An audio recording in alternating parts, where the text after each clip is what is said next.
Hi, Jack Hackett here. Welcome to another Friday Thought. In addition to all my own consulting work this week, I ran a live webinar for participants in my masterclass program for new consultants, beginner consultants. And the subject of the webinar was managing client expectations. It's a big topic, and we spent an hour on it with lots of Q&A at the end, and in some ways it felt like we could have gone for a lot longer, because managing clients' expectations is a big part of being an effective consultant, and there's lots of tricks of the trade that people can get tripped up on if they haven't done it before and if they're not familiar with that relationship of the client consultant. So we've only got a short time today, but I wanted to pull out I've pulled out three of my top tips from the webinar just to pass on to you today around managing client expectations. And the first tip is to manage client expectations before you even win the project. So, there's a lot can happen in between the time a client sends you a brief or rings you about a potential brief and you winning and starting that project.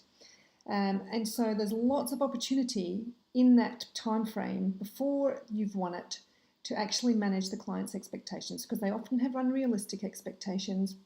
For example, about exactly what the project can achieve or how quickly it can be done, that kind of thing. So yes, my top tip is start managing those expectations when they are a potential client. Now, my second tip was, yes, make sure that you include a project plan in your proposal and keep it updated. So, the project plan that you put in your original proposal is based on your best information at that time, but often that is a limited picture that you've got before you even start the project. And once you get into it, you find out some other things and things emerge. That means sometimes the project plan needs to be tweaked. And usually you'll agree that with the client, but never assume that just because you've agreed something verbally that everyone's on the same page. Make sure that you update that project plan, especially if any of the changes have been major changes. And, just update it, send a copy back to the client, and it just keeps everyone on the same page and it manages their expectations. And my final tip that I wanted to pull out of the webinar was this one. And this one really comes from my mentor all those years ago when I first started.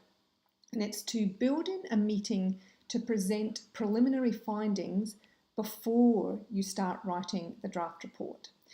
So one of the things my mentor said to me in the very first project I worked on with her was there should never be any surprises for the client in the draft report.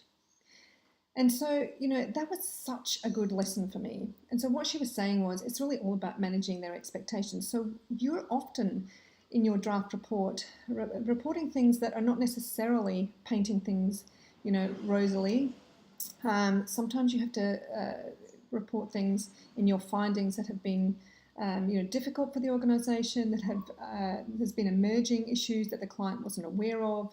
And sometimes it can be uncomfortable for the client to kind of hear those things. Now, they get it. They've asked you in for that very purpose, to give them some frank and fearless advice and to really delve into the issue that they want, that they're having problems with.